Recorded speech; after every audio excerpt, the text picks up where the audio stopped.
صل وسلم على سيدي وحبيبي وطبيبي قلبي وجسدي وروحي. السلام عليكم ورحمة الله وبركاته. هذه الأمة بضعيفها بدعوتهم وصلاتihim wa ikhlasihim. Sesungguhnya pertolongan Allah kepada umat ini disebabkan dengan orang-orang yang lemah, berkat doa orang yang lemah, berkat sholat orang yang lemah, berkat keikhlasan orang-orang yang lemah. Mungkin di antara kita suksesnya hari ini, mulianya kita di hadapan manusia, harta kita, pekerjaan kita, jabatan kita, mungkin salah satunya adalah doa-doa dari orang-orang yang lemah, doa dari orang-orang yang mungkin kita anggap sebelah mata. Ternyata mungkin dari doa mereka lah sehingga membuat kita menjadi orang yang mulia sampai saat ini. Para hadirin hafizakumullah. Yang kedua adalah jangan meremehkan amalan-amalan yang kecil. Mungkin amalan yang sederhana di mata Allah membawa kita menjadi orang yang mulia. Janganlah menyepelekan amalan-amalan yang kecil. Mungkin di hadapan Allah itu akan mendapatkan ridhonya untuk kita semua. Dengan menyambut tamu di rumah kita dengan semaksimal mungkin, semaksimal kita memuliakan tamu kita, mungkin itulah insya Allah rahmat Allah akan menyertai kita. Mungkin dengan sedekah di pinggir jalan, dengan memberikan beberapa ribu rupiah kepada orang-orang yang lemah, mungkin di hadapan Allah akan mendatangkan rahmat dan ampunan dari Allah Subhanahu wa Ta'ala. Juga sebaliknya, jangan sepelekan amalan-amalan buruk yang kecil yang kita anggap biasa saja. Amalan itu adalah satu maksiat atau kejelekan. Siapa tahu dari hal yang kecil itu murka Allah datang kepada kita. Na'udzubillahi min dzalik. Para hadirin hafizakumullah. Dalam satu hadis ketika seorang pemuda melewati satu jalan, kemudian menyingkirkan, dia singkirkan duri-duri yang berada di jalanan. Maka kata Allah apa? Fasyakarallahu lahu faghfara lahu. Allah berterima kasih, bersyukur pada anak muda ini, dan Allah mengampuni dosa dari pemuda ini. Para hadirin hafizakumullah, mungkin dengan amalan-amalan kita yang dianggap sederhana, dianggap kita biasa saja, namun dibalik itu semua mengundang kita dari ampunan Allah Subhanahu wa Ta'ala. Para hadirin hafizakumullah, bukankah ketika Imam Ghazali meninggal dunia, kemudian salah satu sahabatnya bermimpi, wahai Imam Ghazali, bagaimana engkau kedudukanmu di alam sana? Kata Imam Ghazali mengatakan bahwa tempatku di alam ini adalah tempat yang sangat mulia. Kata sahabatnya ditanya, apakah kamu mulia karena ilmumu? Karena sebagai sebutan dengan hujjatul Islam?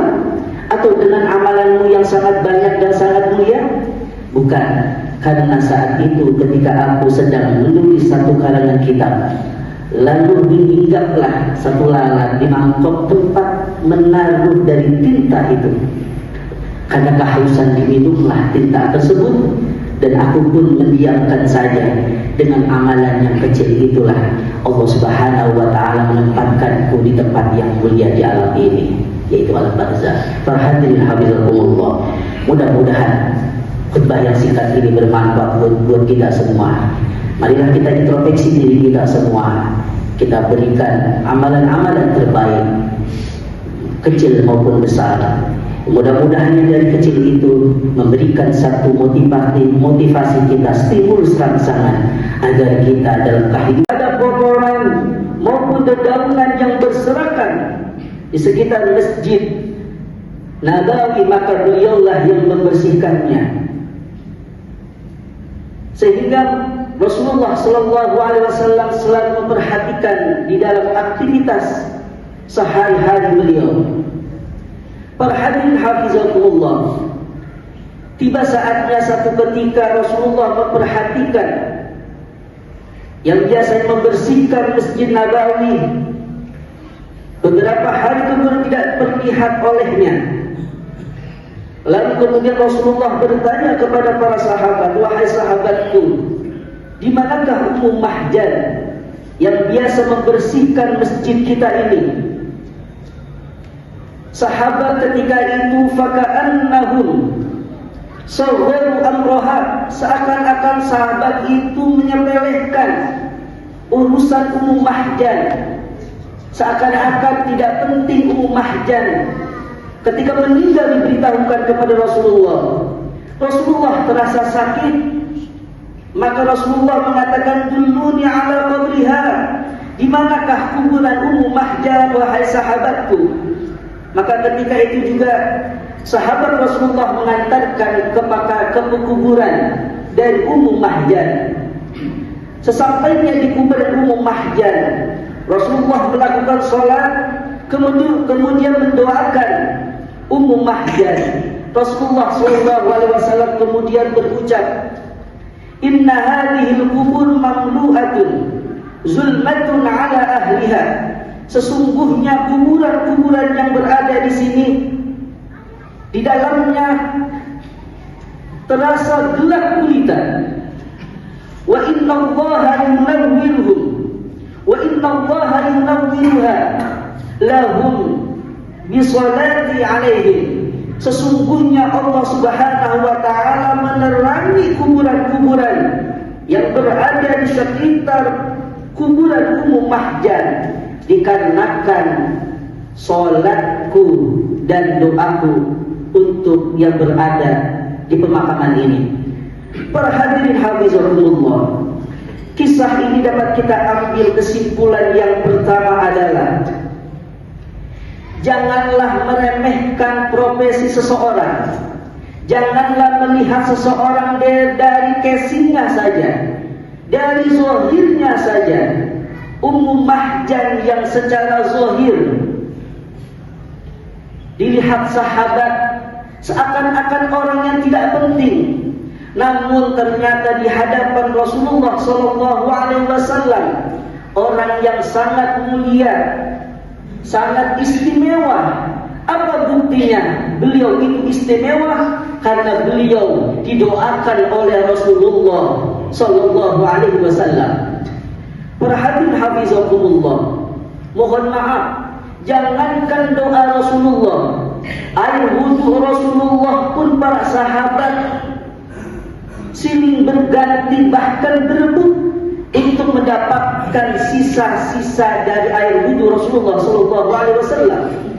Mohon maaf, ludah Rasulullah pun sama.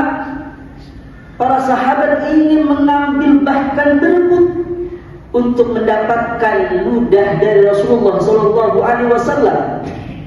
Apalagi doa, apalagi kita syafaatnya nanti yang bakal kita impi-impikan di saat di yaumil akhir nanti. Para hadirin hafizakumullah, bukankah kemuliaan, bukankah pertolongan Allah itu ternyata banyak yang kita dapatkan dari orang-orang yang lemah. Innama yansurullah hadhihi ummah bidha'ifiha bida'watihim, dan aku pun mendiamkan saja. Dengan amalan yang kecil itulah Allah Subhanahu wa ta'ala menempatkanku di tempat yang mulia di alam ini, yaitu alam barzakh. Para hadirin hafizakumullah, mudah-mudahan khutbah yang singkat ini bermanfaat buat kita semua.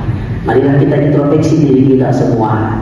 Kita berikan amalan-amalan terbaik, kecil maupun besar.